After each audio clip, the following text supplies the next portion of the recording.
उसके बाद देखिए नेक्स्ट क्वेश्चन है यहाँ पे आपका, in figure DF is parallel to BC। इस वाले क्वेश्चन में आपका जो ये DF है वो इस यहाँ पर BC के पैरेलल है, and AD upon DC is equal to CE upon BE। जो आपका ये AD अपॉन DC है वो यहाँ पर इस CE अपॉन BE के इक्वल है। तो आपको प्रूफ करना है कि FDCE इज पैरेललोग्राम। ये जो FDCE होगा ये बीच वाला यहाँ पर पैरेललोग्राम होगा, ये आपको प्रूफ करना है। तो सबसे पहले इसके ऊपर बात करेंगे। क्वेश्चन में आपको ये गिवन है, क्वेश्चन में आपको क्या गिवन है, ये गिवन है आपको यहाँ पर कि जो DF है वो पैरेलल है BC के, जो DF है वो पैरेलल है यहाँ पर BC के। तो आप देखो अगर ये साइड इसके पैरेलल होगी तो बेसिक प्रोपोर्शनैलिटी थ्योरम की हेल्प से आपका यहां से यहां तक का रेशियो इसका रेशियो इसके साथ इक्वल आएगा, इसका रेशियो इसके साथ। तो by BPT AD upon DC, जो आपका AD अपॉन DC होगा वो इक्वल आ जाएगा AF अपॉन FB के, वो इक्वल आ जाएगा यहां पर AF अपॉन FB के। इतना आपको समझ आया। इसको हमने कंडीशन फर्स्ट दे दिया। अब इसके ऊपर बात करेंगे, AD upon DC is equal to CE upon BE। Next आपको गिवन है, क्या गिवन है कि AD upon DC is equal to CE upon में BE। ये आपको यहां पर गिवन है। ये जो कंडीशन आपको गिवन है इसको नाम हमने यहां पर कंडीशन सेकंड दिया, मतलब फर्स्ट आपके सामने ये और सेकंड आपके सामने ये। अब फर्स्ट और सेकंड को ध्यान से देखिए, यहां पर आपका AD अपॉन DC इसके इक्वल है और यहां पर आपका AD अपॉन DC इसके इक्वल है।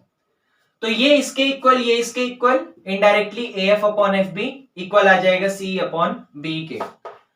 तो by condition first and second आपका जो AF अपॉन FB है, जो AF अपॉन FB है वो इक्वल आ जाएगा CE अपॉन BE के, वो इक्वल आ जाएगा यहां पर CE अपॉन BE के। मतलब ये AF अपॉन FB इक्वल आ गया ये वाला CE अपॉन EB के।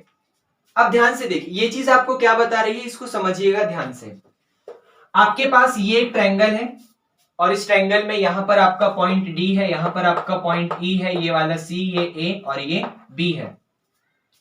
तो इसने कहा कि AF अपॉन FB और यहां पर आपका F है, मतलब यहां से यहां तक का रेशियो आपका इक्वल आ रहा है CE अपॉन BE के, मतलब यहां से लेकर यहां तक के रेशियो के। तो सोचो इस साइड का रेशियो उस साइड के रेशियो के इक्वल आ रहा है, मतलब लाइन पक्का आपके सामने ऐसी होगी, क्योंकि अगर ये लाइन इसके पैरेलल होगी, ये लाइन जो आपको यहां पर ये EF गिवन है, अगर ये EF इसके पैरेलल होगा तभी आपके सामने यहां से यहां तक का रेशियो यहां से यहां तक के रेशियो के इक्वल आ रहा है। और ये क्या, कौन सी थ्योरम बताती है, कन्वर्स ऑफ BPT आपको यही बताती है कि अगर यहां से यहां तक का रेशियो यहां से यहां तक के रेशियो के इक्वल है तो इसका मतलब ये दोनों लाइन एक दूसरे के पैरेलल होंगी। तो बाय कन्वर्स ऑफ BPT आपके सामने क्या रिजल्ट आ जाएगा, रिजल्ट आ जाएगा कि जो EF है वो पैरेलल हो जाएगा यहां पर इस CA के, जो आप मैं यहां लिखता हूं, जो आपका EF है वो पैरेलल हो जाएगा CA के। ये कन्वर्स ऑफ BPT हमें यही बताती है। अब ध्यान से समझिएगा, आपके सामने इस CA का एक छोटा सा पार्ट CD है, इसी CA का आपके पास ये CA है, तो इसी CA का एक छोटा सा पार्ट ये वाला CD है। आपके पास ये CA है, इस CA का ये छोटा सा पार्ट आपके पास CD है। तो अगर ये EF इस CA के पैरेलल होगा तो यही सेम टू सेम EF इस CD के पैरेलल भी होगा। अगर ये वाली साइड इस पूरी की पूरी साइड के इक्वल है तो यही वाली साइड इस छोटे से पार्ट के भी इक्वल होगी, क्योंकि वो छोटा वाला पार्ट इस पूरी साइड का ही तो छोटा सा हिस्सा है। तो अगर ये रिजल्ट पूरे के पूरे पार्ट के इक्वल है तो जाहिर मतलब पैरेलल है, तो सीधी सी बात है कि ये वाला जो EF होगा वो इस छोटे से पार्ट CD के भी यहां पर पैरेलल होगा। तो मैं लिख दूंगा so EF is parallel to CD, EF is parallel to CD। यहां पर इसको कोई रीजन देने की जरूरत नहीं है, ये बेसिक कॉमन सी बात है, ये आपको समझ आया। अब यहां पर ये मैं क्यों कर रहा हूं, क्योंकि ना मुझे FDCE को पैरेललोग्राम दिखाना है और FDCE का डायग्राम आपका ये वाला है, मुझे मतलब इस डायग्राम के अंदर काम करना है। तो वही चीज यहां पर लिखा मैंने, EF is parallel to CD, EF is parallel to CD, मतलब मैंने इसको इसके पैरेलल दिखा दिया, मैंने इसको यहां पर इसके पैरेलल दिखा दिया। अब क्या ये वाला पैरेलल था इसके? ध्यान से देखिए, आपका ये जो डीएफ है वो इस सीबी के पैरेलल था। हमने कहा लिखा है डीएफ जो है वो इस बीसी के पैरेलल था।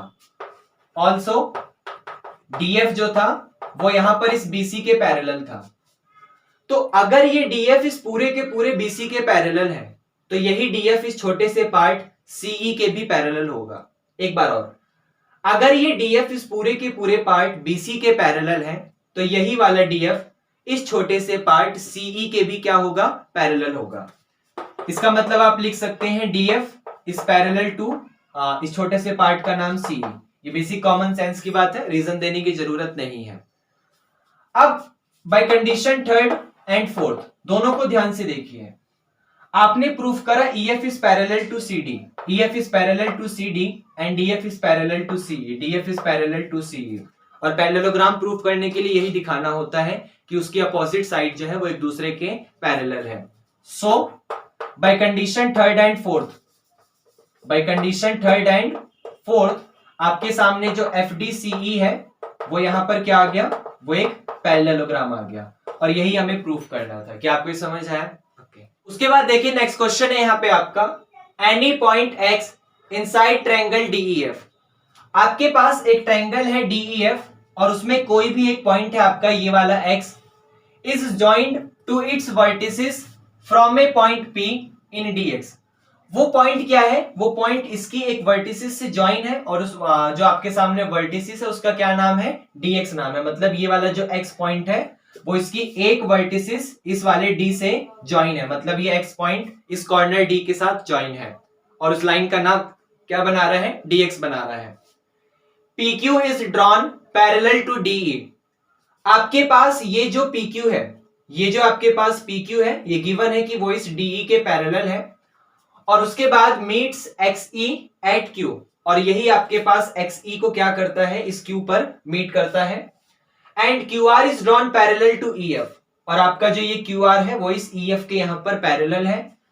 तो जो कि XF को R पे मीट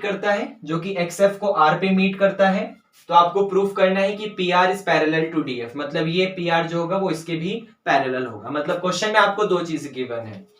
सबसे पहले काम की चीज ये गिवन है कि ये PQ पैरेलल है इस वाले ED के, और आपके सामने ये वाला QR पैरेलल है इस वाले EF के। आपको ये दो चीजें गिवन है और इसी से आप अपने रिजल्ट को प्रूफ कर दोगे। ध्यान से देखिए, सबसे पहले कंडीशन में आपको गिवन क्या है?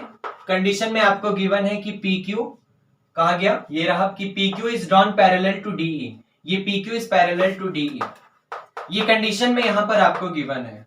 अब बाय BPT वाली थ्योरम की हेल्प से समझिए, आप किस ट्रायंगल को देखेंगे? आप सिर्फ इस ट्रायंगल को देखेंगे। यहां पर आप सिर्फ इस ट्रायंगल को देखेंगे। यहां P लिखा है, यहां Q लिखा है, यहां पर D और यहां पर E लिखा हुआ है।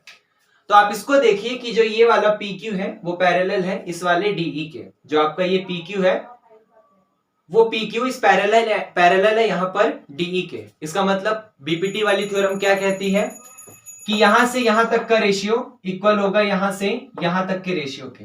वो रिजल्ट आपके पास यही कहता है कि जो XQ का रेशियो EQ के साथ है वो इक्वल हो जाएगा XP का रेशियो इस PD के साथ में। तो उसको लिख देते हैं हम लोग यहां पर, यहां से लिखते हैं XP upon PD। XP upon PD आपका इक्वल हो जाएगा XQ upon EQ, XQ upon EQ के। ये आपको समझ आया? ये क्यों हुआ? बाय BPT की हेल्प से हमने ये वाला रिजल्ट यहां पर लिख दिया और इसको कंडीशन नंबर फर्स्ट नाम दिया। अब बात करेंगे हम लोग अपनी सेकंड वाली कंडीशन पे। सेकंड कंडीशन क्या है कि QR is drawn parallel to EF। ये आपका जो QR है वो इस EF के यहां पर पैरेलल ड्रॉ करा गया है। तो आपको सिर्फ इतना सा डायग्राम देखना है, कि ये QR है और ये आपका यहां पर EF है। तो अगर ये QR इस EF के पैरेलल हो गया तो यहां से यहां तक का रेशियो यहां से यहां तक के रेशियो के इक्वल होगा। मतलब नेक्स्ट कंडीशन में आपको गिवन है एंड ऑल्सो आपको गिवन है कि QR is parallel to EF। QR is parallel to EF, आपको यहां पर ये गिवन है। तो XQ upon QE, XQ upon QE equal होगा XR अपॉन RF के, XR अपॉन में RF के यहां पर इक्वल होगा। और ये क्यों लिखा हमने, ये भी हमने बाय BPT की हेल्प से लिखा और इसको नाम दिया कंडीशन नंबर सेकंड। क्या आपको इतना समझ आया? अब बाय कंडीशन फर्स्ट और सेकंड दोनों को ध्यान से देखिए। अगर आपने दोनों को एक साथ देखा तो यहां पर XP upon PD XQ upon EQ इसके इक्वल है, और यही XQ upon EQ XR upon RF के इक्वल है। मतलब ये पार्ट इसके equal, A is equal to B, और यही B जो है वो इस C के इक्वल है। इनडायरेक्टली आपका A और C भी आपस में क्या हो जाएगा, इक्वल हो जाएगा। तो by condition first and second, by condition first and second आपका ये दोनों रिजल्ट आपस में इक्वल है, तो फिर ये दोनों रिजल्ट भी क्या होगा, इक्वल हो जाएगा। मतलब मैं यहां पे लिखता हूं, ये हो जाएगा XP अपॉन में PD इज इक्वल टू यहां पर आपका XR अपॉन में RF, यहां पर आपका XR अपॉन में RF। अब इसको ध्यान से समझिएगा, XP अपॉन PD मतलब ये XP अपॉन ये वाला PD इक्वल हो गया इस वाले XR अपॉन RF के। अब आप इस वाले डायग्राम को देखिए, आपका यहां X है, यहां P है, यहां D, यहां पर R और यहां पर F। मतलब ये XP अपॉन PD यहां से यहां तक का रेशियो इक्वल हो गया यहां से XR अपॉन RF के। तो अब लगेगा भाई converse of BPT, converse of BPT में अगर आपका रेशियो आपस में इक्वल है तो इसका मतलब ये दोनों लाइन एक दूसरे के पैरेलल होंगे। तो by converse of BPT, converse of BPT आपका जो ये PR होगा, ये वाली साइड जो PR होगी वो पैरेलल हो जाएगी इस वाले DF के। आपका जो PR होगा वो पैरेलल हो जाएगा DF के। और ध्यान से देखिए, यही हमें यहां पर प्रूफ करना था। क्या आपको ये समझ आया? ओके।